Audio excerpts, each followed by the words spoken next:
It's Friday night, which means it's time for another episode of the Friday Night Nicktoons podcast. I'm Casey. And I'm Ashley. Last time we talked about SpongeBob, specifically the Bubble Stand episode in honor of Steven Hillenburg.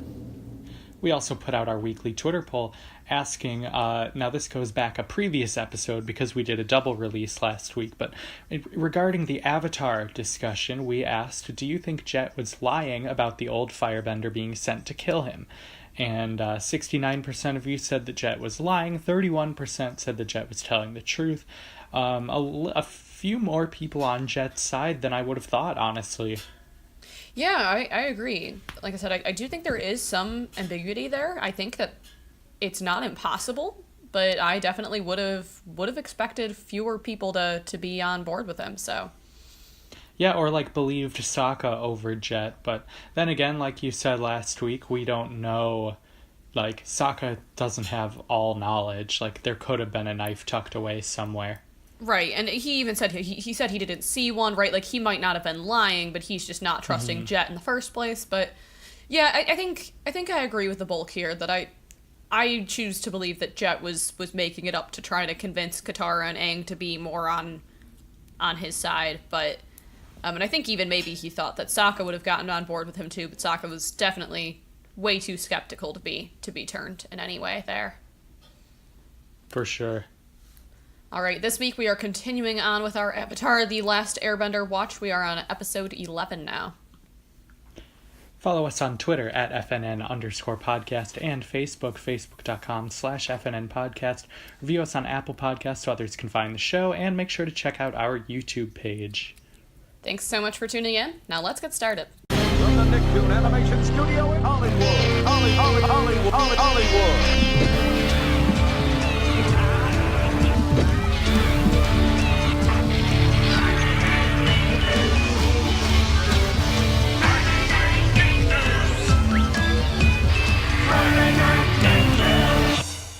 Alright, like I said, this is our continuation of Avatar The Last Airbender. This one is The Great Divide from Book 1, Episode 11, and originally aired May 20th, 2005. The next destination the protagonists stumble into is the Great Divide, the world's largest canyon. The group starts bickering, so Aang decides to put his diplomatic skills to the test. He solves their minor disputes involving a tarp and whether to use it as a blanket or a tarp, and his skills are soon put to the test a second time when they come upon two feuding Earth Kingdom tribes who are forced to cross this canyon together. Aang sends Appa across with the most needy people of the two tribes, and, with the help of a knowledgeable earthbender, guides the rest of them across. In the end, Aang is able to end the feud by making up a story, essentially lying, and the two tribes travel together to the famous capital city of the Earth Kingdom, Ba Sing Se. Yeah, this is definitely a divisive episode. People have a lot of opinions about it. But I will say the irony with the title there, especially. And there's a triple irony here, or triple meaning. The Great Divide, meaning the physical place where they are, this canyon. There's the Great Divide between Team Avatar at the beginning. There's the Great Divide between these two tribes. And I guess there's a fourth one with a Great Divide between the fans of the show. Yeah, and I personally like this episode, but I can see where people's kind of issues with it lie. I understand. I mean, one, it's really the closest thing to filler that we see, which, compared to a lot of animes, one episode of filler is really nothing to be complaining about, but it really just doesn't really move forward much with the plot, and we don't really encounter these characters and their disputes, I don't think, ever again, really. It's kind of just this standalone, interesting situation here. Yeah, even as I looked through the wikis to find my segment for this episode, I thought I would maybe cover these two tribes, but we know nothing beyond this episode. There is no other reference, so it is filler. I will say, when we got to this episode, I was shocked. It does feel pretty jarring, where we left off last week with the episode about Jet. I would have never predicted this was the next episode if I hadn't known. Yeah, and it does just kind of feel like we're not dealing with, again, any of the conflict that we usually are. And I understand that there's been a lot of random little adventures they've been going on, but usually we at least have, Jet, who kind of fills in this sort of situation with the Fire Nation, right? Like, and gives us another perspective on that. This is really just these two standalone tribes who don't like each other, that are completely, like, they do reference the Fire Nation, and the Fire Nation is why they have to make this trek across the canyon, but their existence is pretty random, and yeah, pretty much just not really touched on otherwise. But I still enjoyed the episode, personally. Me too. I like it a lot. I wouldn't say it's like a top half episode of the series, but I'm less polarized on it. Like, I wouldn't say I love this episode, but I certainly don't hate it, and it has a lot of important lessons similar to the waterbending scroll. The whole, is it okay to lie sometimes? It's a great question. Yeah, and delving into it too, we do get some fun Katara Sokka banter, right? Which is always just fun to start out with, and I think it's kind of interesting to see these two different perspectives, and I think it does really, I mean, the whole thing is basically there are two sides to every story, right? That's basically the gist of everything. Yes, it is. And yeah, it's all a little melodramatic. It's all a little too perfect. Like, not when they start the episode with this argument over whether it's the dry season, so Sokka doesn't think it's gonna rain, so he wants to use the tarp as a blanket for extra warmth, and Katara wants to use the tarp as a tarp just in case. And so already not very subtle, setting up this idea of conflict for the episode. Then we meet these two warring tribes, and there's obviously conflict there, but then they literally have the same conflict with the tarp, which was kind of funny, but also kind of like, really?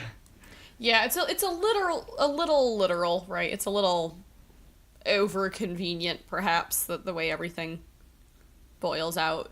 And it is a little, I don't know if spoon-fed's the right way to put it, but just very obvious in a sense. And I think we see that in other senses too, right? Where Team Avatar has some sort of a conflict that ends up being similar to the conflict of the rest of it. But yeah, it's a lot of very obvious callbacks going on here. But, I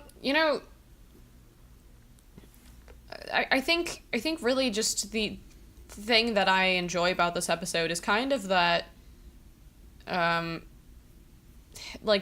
as a psychological study of people almost, because I really think that despite it being sort of out of place in the series, perhaps, I think it does kind of talk about people in a way that makes sense. And this is skipping ahead a bit, but they're all told not to bring food on the journey, and both of the groups end up bringing it anyways. And it's this interesting sort of like game theory situation where I forget what the names of the two tribes are, but the quote unquote like messier of the two tribes was like, well, we knew that they thought that we would bring food and they'd bring food anyways, so we decided to bring food because if they're gonna bring food, and it's just like this whole interesting look on distrust of people there.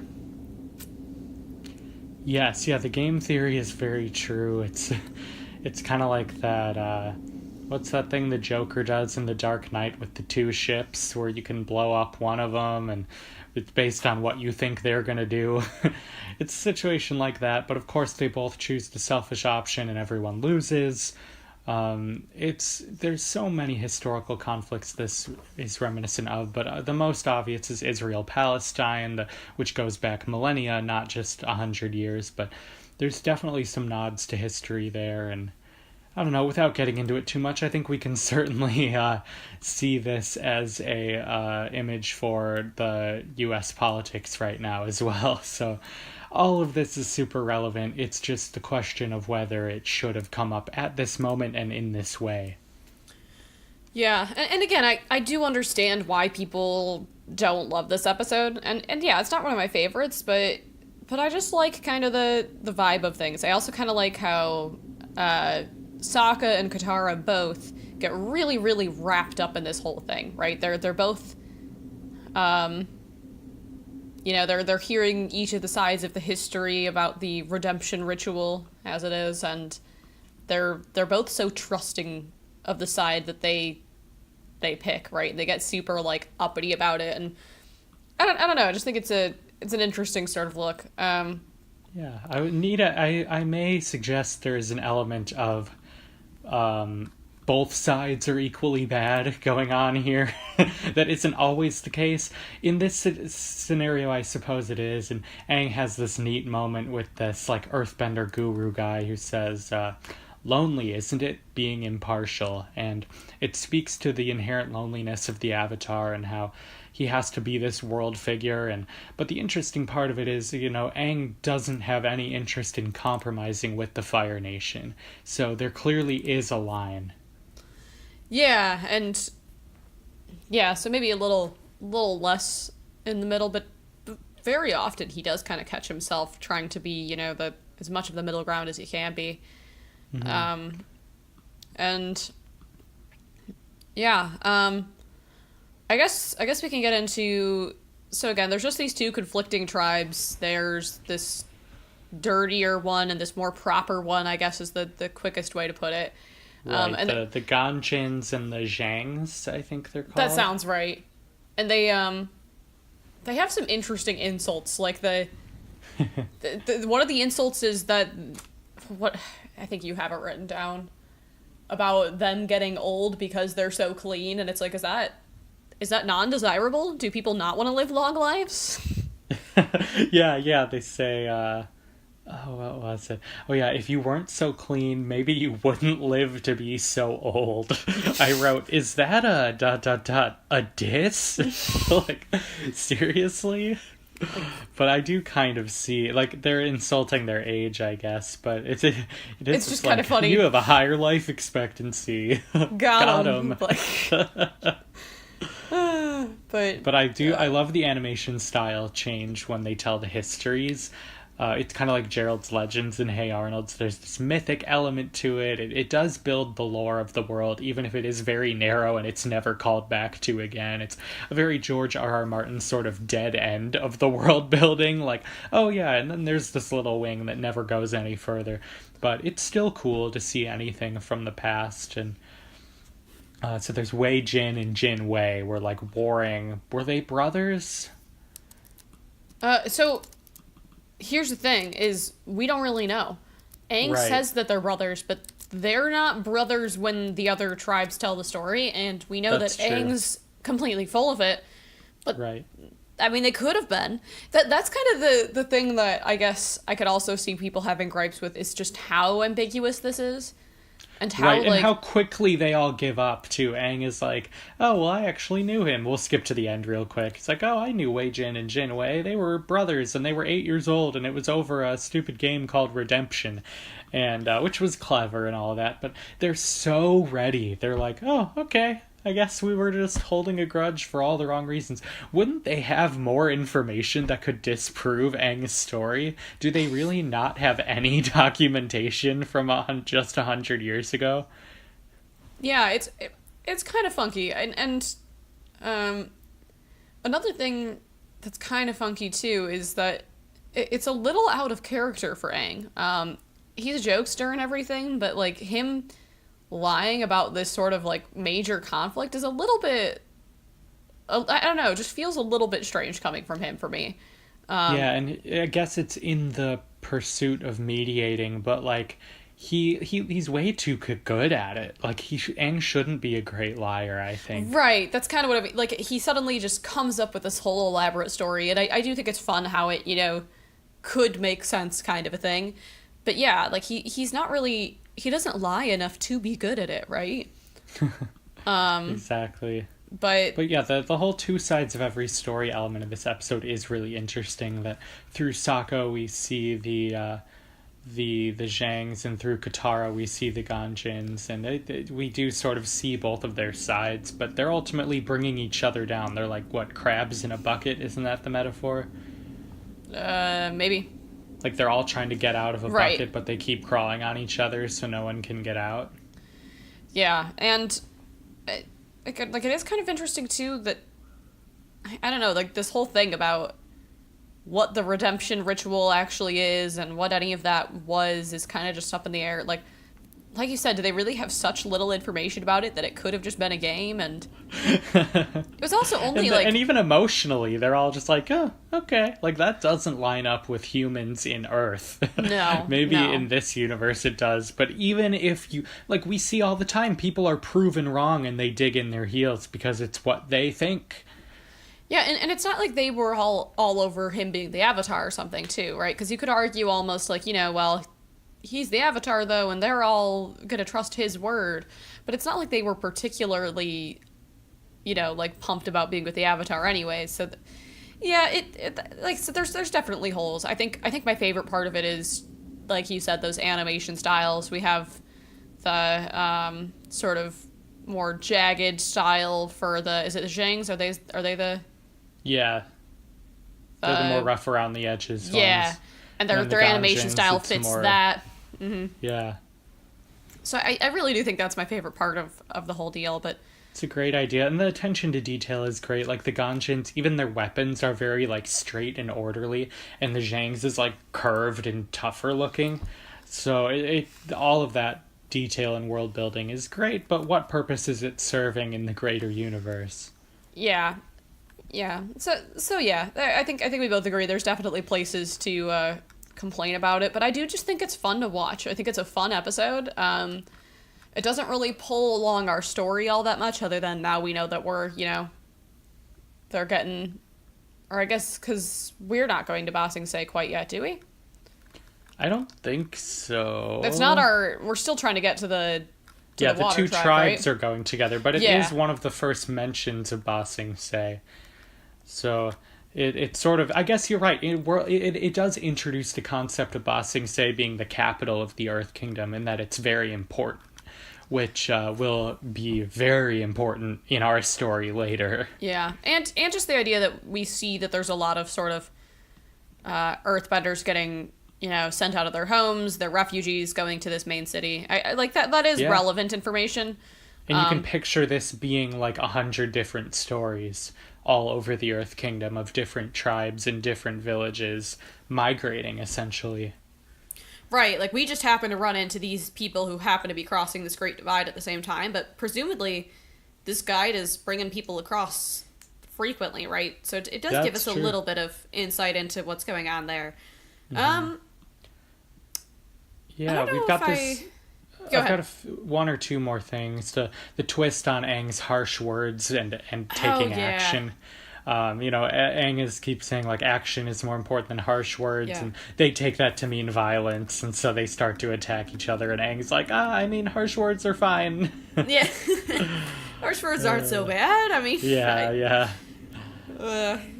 There's this little, like, music box accompaniment for the flashback, the fake flashback that Aang comes up with these little kids that look like baby Sokkas as Jaewin and, what is it? Ganjin, no, not Ganjin, that's the tribe. Wei Jin and Jin Wei, is that it, right? Yeah, that sounds right. When Aang is telling his fake story, there's this little, like, music box accompaniment that's very cute, and Aang straight up calls it lying, and Katara goes, "You did not. That is so wrong," with a smile. And I wanted Aang to be like, "So how about that waterbending scroll, Katara? Like, you want to talk about that?" Yeah, it is kind of funny, just that whole dynamic and everything. And again, it is kind of out of character for Aang to suddenly be lying about this stuff, but I don't know. I'm kind of like thinking a couple of ways, because I don't really know if I would have bought that he conveniently saw these people. So I don't know if I would have preferred that it ended with he was actually just telling the truth or what. I don't know. It just is what it is. It's just kind of a weird in the middle episode that doesn't really fit in with the rest of the show, but it is what it is. For sure. Yeah, I think we've just about covered it. I'm sure you all had many opinions on this episode, so let us know. I definitely do want to hear other takes on this episode. Yeah, I know there are some people that have a much more negative view of it than we do, and I think there's valid reasons to be annoyed, but I feel like some people just take it a bit more seriously than either of us do. I almost wish, Casey, that we were more divided on this to make things a little more interesting. Yeah, give it a fifth twist on the title. Yeah, that would be funny. We haven't really gotten into it in a while in terms of disagreeing on an episode. No, we haven't. And to be fair, I think for most of Avatar, we're just going to be continuously agreeing that the show is great. Yeah. I'm sure we'll find some conflict somewhere someday, you guys. Don't worry. Of course.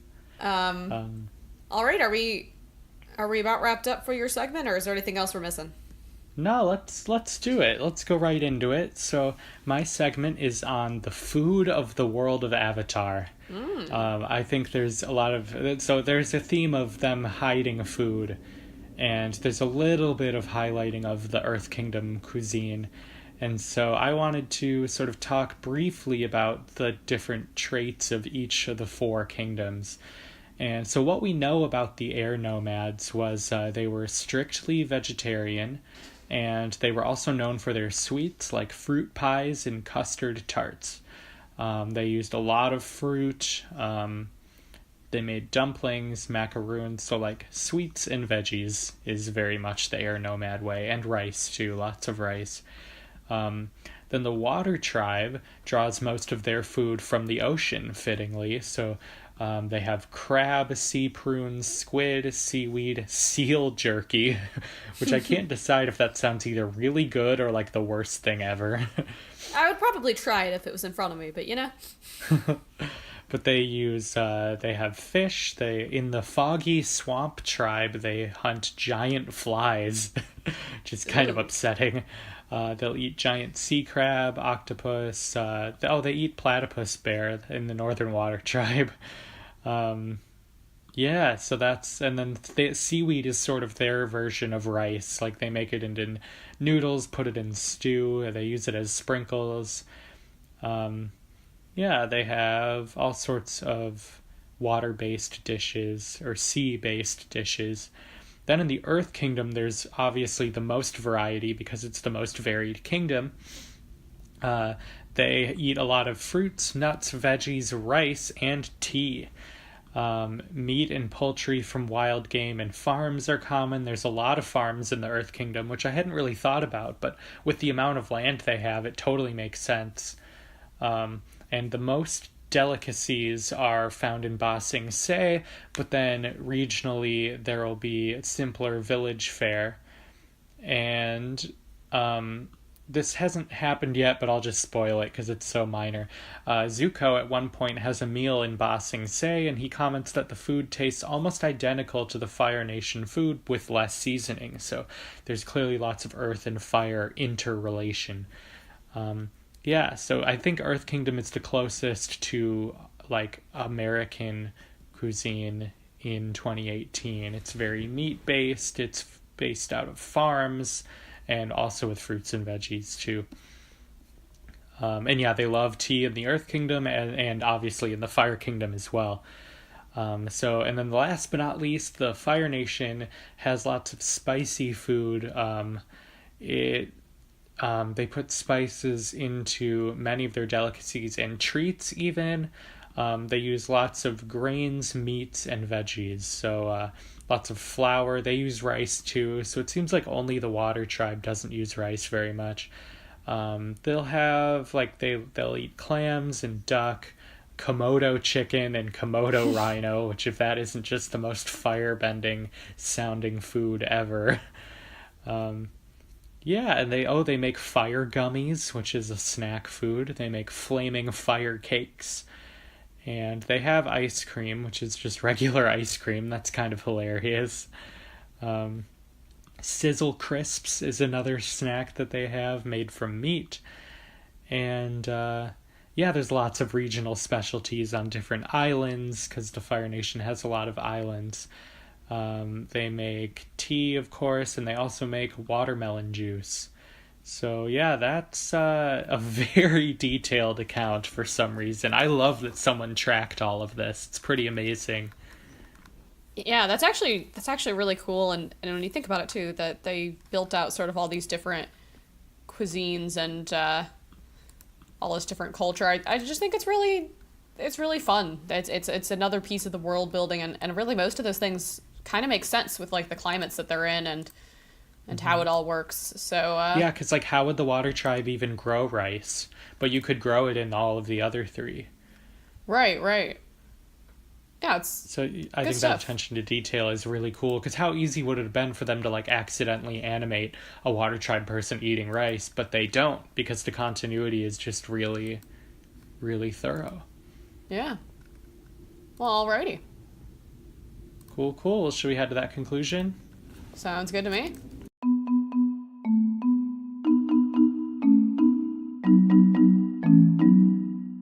All right, guys, our Twitter poll for this week is related to that tarp we keep seeing referenced there. During the dry season, is it a blanket or protection from the rain? So do you use it to keep warm, or do you want to be a little bit more careful and keep it for in case it does end up raining? Interested to see where you guys go on that one. It's so specific to people who don't watch Avatar are going to be like, what are they doing? Next week, we're going to do an episode of Doug that Patricia recommended to us, so really excited to give it another shot. Patricia and many others pointed out that we've only focused on Doug-centric episodes of Doug, whereas the best episodes come from the side characters, which is kind of misleading given, the name of the show. But we'll give it another chance, and I look forward to watching it with open eyes and ears. And with that, be sure to follow us on Twitter, Facebook, YouTube, find us on Apple Podcasts as well. Thank you guys so much for tuning in, and we'll see you next time.